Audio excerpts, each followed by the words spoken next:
चेहरा है, ये एक बार फिर से आपके सामने रख रहा हूं। ये देखिए, ये वो चेहरा है आतंकी आसिफ फौजी। आसिफ फौजी इसके साथी इसे वहां पुकार रहे थे आसिफ नाम से। आतंकी आसिफ फौजी जिसने वहां लोगों का नाम पूछा, ये इंश्योर किया कि वो हिंदू हैं और उसके बाद गोली मारी और मरवा दी। ये है वो। और इसके अलावा 3 स्केचेस में आपके सामने रख रहा हूं। लेकिन प्रोफेसर कपिल कह रहे हैं कि अभी तक भी हमने समस्या की सही जड़ पहचानी नहीं है, और पहचानी है तो हम शुतुरमुर्गी रवैया अपना रहे हैं, हम उसको ट्रीट नहीं करना चाहते। देखिए दिनेश जी, मैं ये कहूंगा कि ये तो आतंकी है। इसका जो आका है उसकी फोटो इसके साथ रख के दिखाइए, मुनीर की और आईएसआई के चीफ की और यूनस की, बांग्लादेशी प्रधानमंत्री की। असली आका तो वो है। अमित शाह जी, आपने बड़े जोश से पार्लियामेंट में कहा था कि हम जान भी दे देंगे कश्मीर की खातिर। हमें आप इधर आइए जरा, हमें आपकी जान नहीं चाहिए। मैं जानना चाहता हूं कि शक्ल से तो ये भी इंसानों जैसा दिख रहा है सर। इसकी 2 आंखें हैं, 1 नाक 2 कान, ये तो एकदम वैसा ही दिख रहा है जैसा। अगर आप इसको भीड़ में कहीं मिले तो कैसे समझेंगे कि आतंकवादी है? इंसान की शक्ल में भेड़ियों को कैसे पहचानेंगे? मैं बताता हूं कैसे पहचानेंगे। इनकी आंखें हिंदू को देखते ही नफरत उगलती है। इनकी आंख से पहचानेंगे। इनके दिमाग के अंदर जिहाद भरी हुई है, काफिर बोलते हैं ये। 1 मिनट में पहचाना जाएगा कि कौन किसकी आंखों में क्या है हमारे लिए। तो सर वो जो 12,000 ऑन ग्राउंड वर्कर हमने आइडेंटिफाई किए थे, फिर उनको लेके कुछ निर्णय क्यों नहीं किया सर? वोट चाहिए ना, बताइए मुझे। जो मैं कह रहा हूं, क्लोज इन कीजिए इस जगह पर। जो मैं ये शक्ल दिखाइए, ये शक्ल दिखाइए। क्या ये इंसान की परिभाषा के तहत आने वाला चेहरा नहीं है?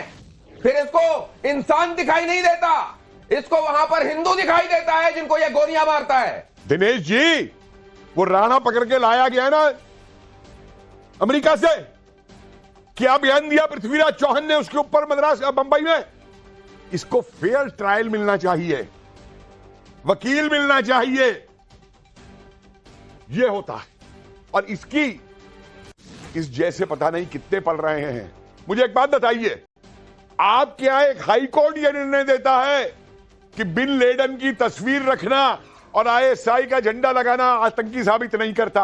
अरे जज साहब, मानसिकता है आतंकवाद।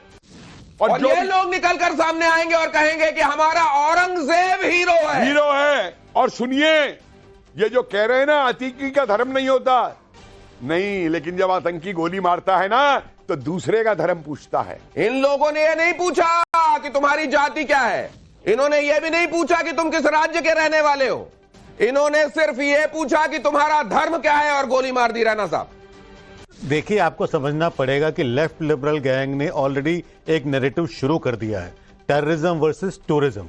मगर सच्चाई यह है कि 4 दिन पहले नेशनल कॉन्फ्रेंस के एमपी का स्टेटमेंट आता है जिसमें वो टूरिस्ट, जो हिंदू टूरिस्ट कश्मीर जा रहे हैं, उनको कल्चरल इन्वेजन कहते हैं। और कहीं आप इधर आइए, आप तो कश्मीर से हैं। जब इस तरह के चेहरे आसपास आपको दिखाई देते हैं, इनको तो आप अपना पड़ोसी, अपना दोस्त ये तसव्वुर करते हैं ना? नहीं, मैं तो इनको इंसान समझता हूं। क्या ये मुझे इंसान समझते हैं? इनकी जो आइडियोलॉजी है उसमें हम इंसान नहीं है। देवबंद आज भी किताब छपाता है।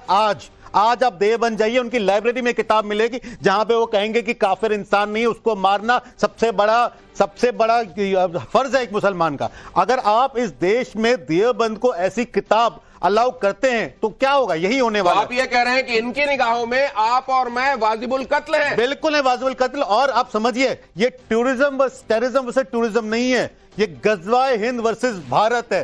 ये संस्कृति पे आपका जो गजवाए हिंद का जो इनका एक लक्ष्य है, उसको लेकर आप पे टारगेट निरंतर बनाया जा रहा है। अगर आज आप नहीं जागेंगे, 1 करोड़ का इजराइल 56 मुसलमान देशों को नजर दिखा सकता है, और 150 करोड़ हिंदुस्तानी एक पाकिस्तान को नहीं संभाल पा रहे।